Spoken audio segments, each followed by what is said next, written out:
इस वक्त हम खड़े हैं 15Z में और हमारे इस वक्त हम ओम बिश्नोई की सभा में हैं। विधानसभा क्षेत्र सादुल शहर है और ओम जी बिश्नोई अपनी सभा को संबोधित कर रहे हैं। सीधा हम आपको वहीं लिए चलते हैं। ओम जी बिश्नोई क्या विचार रख रहे हैं इन गांव वासियों के लिए, आप सीधा ओम जी बिश्नोई को देखते हैं और ओम जी बिश्नोई के विचार आप सुने। न्याय की लड़ाई लड़ते आए हैं हम। हमारे साथ जिस प्रकार इस पार्टी ने धोखा किया, मैं सादुल शहर की जनता को कहता हूं कि मेरी टिकट दिल्ली के अंदर दे के टिकट मेरी काट के जिस तरह से इन्होंने मेरे के साथ अन्याय किया, और मैं जब सादुल शहर आया, सादुल शहर की जनता ने मेरे को कहा ओम जी आपको चुनाव लड़ना पड़ेगा। मैंने कहा यार चुनाव चुनूं कोई बात नहीं, मैं जिस तरह सामाजिक काम करूंगा वैसे करता रहूंगा।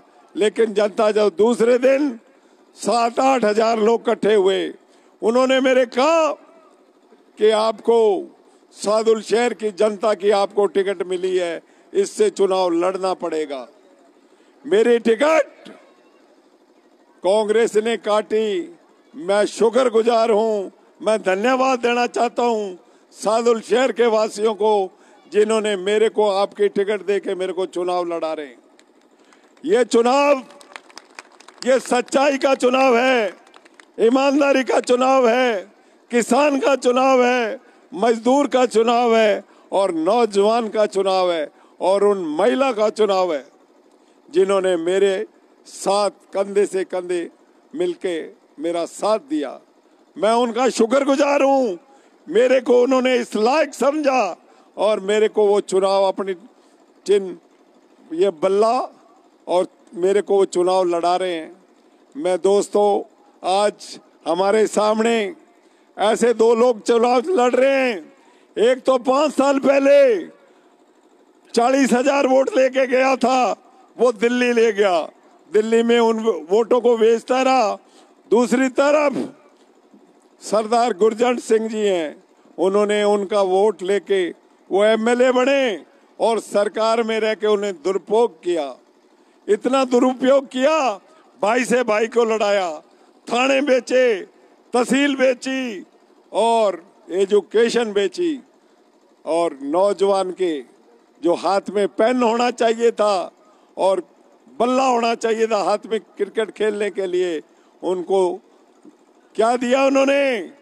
नशे की गोलियां दी, नशे की दुकानें खुलवाई, इन्होंने सट्टे की दुकानें खुलाई।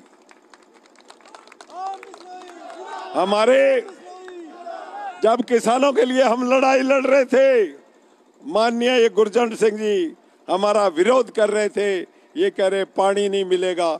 हम 25,000 आदमी मैं लेके हनुमानगढ़ गया। जब हनुमानगढ़ गए पानी के लिए 3 बज चुके थे और हमारे को जब चारों तरफ हम देख रहे थे, पुलिस फोर्स थी, मिलिट्री पैरामिलिट्री बुला ली गई हमारे लिए और कलेक्ट्री के ऊपर स्ट्रेन गन्ने बड़ी बड़ी LMG तनवा दी। हमने कहा, हेतराम जी कामरेड साहब भी थे, हमने कहा आज या तो पानी मिलेगा हमें या किसानों को शहादत देनी पड़ेगी। लेकिन उस दिन मैंने मेरी वाइफ को फोन किया, मैंने कहा मैडम आज पता नहीं क्या होगा, हम आए या ना आए। तो वाइफ ने कहा ऐसी क्या बात हो गई? मैंने कहा आज अंतिम लड़ाई लड़ने जा रहे हैं हम किसानों के लिए, हमारे को ये पानी नहीं देंगे तो हम पीछे नहीं रहेंगे। हम उन वो जो निशाने पे स्ट्रेन गन्ने लगा रखी हैं, हमको आगे चलना पड़ेगा। शायद हम शाम को घर नहीं आ पाए, सदा के लिए यहाँ से चले जाएं, शहादत हो जाएगी। लेकिन मेरी वाइफ ने कहा अगर किसानों की बात, मैंने कहा आपका तो 22 साल का लड़का है। मेरी वाइफ को दर्द हुआ, उसने कहा ऐसी बात क्या कर रहे हो? मैंने कहा आपका बेटा 22 साल का हो गया, कोई चिंता करने की जरूरत नहीं, आपकी बेटी भी है, अगर मैं चला भी जाऊंगा तो कोई बात नहीं, दुनिया हमें याद रखेगी। लेकिन हमारे दबाव में आ गए, जब हम इंटरव्यू देने लगे तो वहां जयपुर से हमारी वार्ता करी कि आपका 1200 क्यूसेक पानी और गंग नहर का पानी हम दे रहे हैं, आप आंदोलन वापस लीजिए। हमारी जीत हुई। मैंने किसान के लिए लड़ाई लड़ी। 48 डिग्री टेम्परेचर के अंदर हमने धरने दिए। जब ये लोग जो टिकटें लेके घूम रहे हैं, ये दिल्ली में एयर कंडीशन में सो रहे थे और हम यहाँ धरने दे रहे थे, जनता के लिए प्रदर्शन कर रहे थे। आज वो टिकट लेके किस मुंह से वोट मांगेंगे?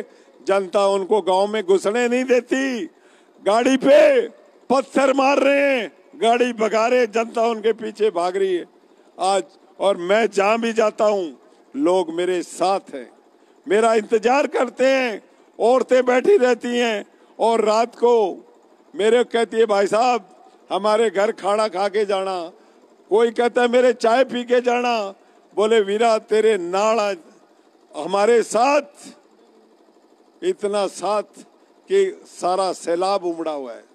सैलाब, नौजवान साथ है, गरीब साथ है, माइनॉरिटी के लोग साथ हैं, और मेरे छोटी छोटी बहनें बच्चियां भी हर जगह खड़ी रहती हैं, कहती हैं अंकल हम आपके साथ हैं, क्योंकि आप न्याय की लड़ाई लड़ने जा रहे हैं। मैंने इस न्याय की लड़ाई के अंदर आपका साथ चाहिए। ये लड़ाई एक अकेला नहीं लड़ सकता था। ये लड़ाई ईमानदारी की है, सच्चाई की है। जहां ओम बिश्नोई खड़ा होगा वहां ईमानदारी और सच्चाई है। मैं वादा करता हूं, मैं किसी प्रकार का एमएलए बन के कोई फायदा नहीं लूंगा। अगर कोई तनख्वाह मिलेगी वो भी गांव में ला के दे दूंगा, ये लो। और मकान होगा वो जनता के लिए होगा, वो भी मैं नहीं रहूंगा उसके अंदर।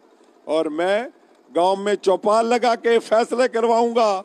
ये नहीं थाने बेचूंगा, तहसील नहीं बिकेगी, थाने नहीं बिकेंगे, एजुकेशन नहीं बिकेगा, हेल्थ नहीं बिकेगा। आज यारों मैं आपकी अदालत के अंदर आया हूँ, आप मेरे जज हैं, मेरा फैसला आप करेंगे।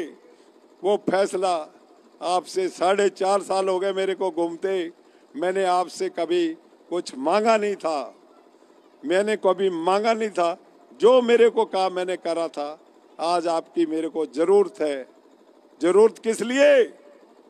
सादुल शहर के विकास के लिए जरूरत है, सादुल शहर के ईमान के लिए जरूरत है, सादुल के शहर के नौजवान के लिए। मेरे को आपका एक वोट, कीमती वोट मेरे को दो। अगर आप मेरे लिए आए हैं तो हाथ खड़े करके दोनों इस जनता को बता दो, मीडिया को, हम सारे साथ हैं।